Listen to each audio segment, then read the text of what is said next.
প্রিয় দর্শক, মামুন ভাই আর ঝর্ণা আপা যাদের জীবনের গল্প বাস্তবতার কাছে হেরে গেছে। এই ভাইটা একসময় চাকরি করত, কিন্তু হঠাৎই একটি দুর্ঘটনায় এভাবে সবকিছু হারিয়ে এখন জীবন মৃত্যুর সন্ধিক্ষণে দাঁড়িয়ে। তার শিক্ষিতা স্ত্রী না পারছে কোথাও চাকরি বাকরি করতে, না পারছে স্বামীর সেবা করতে, আবার না পারছে সংসার চালাতে। ঝর্ণা আপা, আপনি কতদূর পড়ালেখা করেছেন? আমি অনার্স পাস করছি। অনার্স করেছেন? হ্যাঁ। এখন আপনি কি করছেন? এখন আমি যে হাউস ওয়াইফ, স্বামীর সবসময় দেখাশোনা করতে হয়, ছোট একটা বাচ্চা আছে, আচ্ছা। এদের রেখে তো এখনো বাড়ি থেকে বের হওয়া তো সম্ভব না। অল টাইম তার সঙ্গে না থাকলে সে তো নিজের পায়ে উঠে দাঁড়াইতেও পারে না। আচ্ছা আচ্ছা। ভাই কি করতো? সে একটা কোম্পানিতে চাকরি করতো, আচ্ছা। সুপারভাইজারের চাকরি করতো। তার উপার্জনের মধ্যে দিয়ে আর কি আমাদের সংসারটা চলতো। আচ্ছা আচ্ছা। কিন্তু হঠাৎ একদিন অ্যাক্সিডেন্টের খবর আসে ডিসেম্বরের 20 তারিখে। তারপর থেকেই আল্লাহ এখন আমাদের যেভাবে চালাচ্ছে, আল্লাহর উপর ভরসা করে সেভাবেই আমাদের সংসার আচ্ছা চলছে। আচ্ছা আচ্ছা। এই যে তাহলে সংসারটা এখন কিভাবে চলছে? কি করে সন্তানদের দেখাশোনা করছেন? বাচ্চার দুধ কিভাবে কিনতেছেন? ভাইয়ের ওষুধপত্র কিভাবে কি করছেন আপা?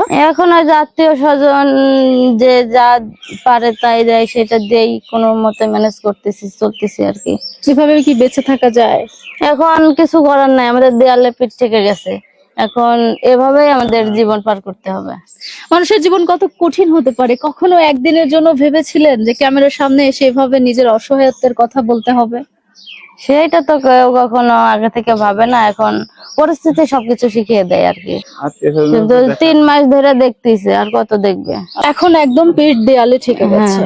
আর কোনো অবলম্বন নেই প্রিয় দর্শক। আর তাই আপনাদের সামনে আসা, আপনাদের কাছে আসা একটু সহযোগিতার আশায়, যাতে করে মামুন ভাই আবারও সুস্থ সবল শরীরে দাঁড়াতে পারে পরিবারের পাশে, আবারও স্ত্রীর মাথার ছাদ হতে পারে, আবারও সন্তানদের জন্য ঘুরে দাঁড়াতে পারে। এমত অবস্থায় আপনাদের সহযোগিতা কামনা করছি। মামুন ভাই, ডাক্তার কি বলেছে? আর কতদিন চিকিৎসা নিলে আপনি পরিপূর্ণ সুস্থ হতে পারবেন?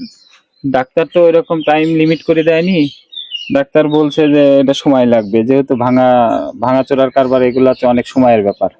আমার চিকিৎসা এখনো কমপক্ষে কতদিন লাগবে এরকম বলে নাই, তবে আইডিয়া দিছে আরো 3-4 মাস এরকম আর ফলো আপে থাকা লাগবে, অবজারভেশনে থাকা লাগবে, যাওয়া আসা করা লাগবে, চিকিৎসা ওষুধপাতি কেনা লাগবে। ক্ষত ভালো হয়ে গেলে মানে মাঝখানে হাতে হাড় নাই, মানে হাড়টা আবার ক্ষত ঠিক হয়ে গেলে তারপর আবার অপারেশন করে স্টিল নাকি সেটা দিবে, সেটা সময় মানে আরো অনেক কিছু, অনেক কিছু, অনেক বেশি। আমার যদি ভালো হয়ে যায় তারপর আমার 1 বছর এইভাবেই কাটা লাগবে, এইভাবেই চলতে হবে। আচ্ছা আচ্ছা। তাহলে এই যে বাদবাকি চিকিৎসাগুলো, এগুলো এখন কিভাবে করাবেন কি মনে করছেন? এটা এখন আল্লাহ ভালো জানে। এখন আমাদের যা ছিল সব তো শেষই করে ফেলছে। এখন আল্লাহ আমাদের যেভাবে চালায়, আল্লাহর উপর ভরসা করা ছাড়া আমাদের আর কোনো উপায় নেই, কারণ আল্লাহর উপরেই এখন আমরা ভরসা করে আছি। আচ্ছা আচ্ছা।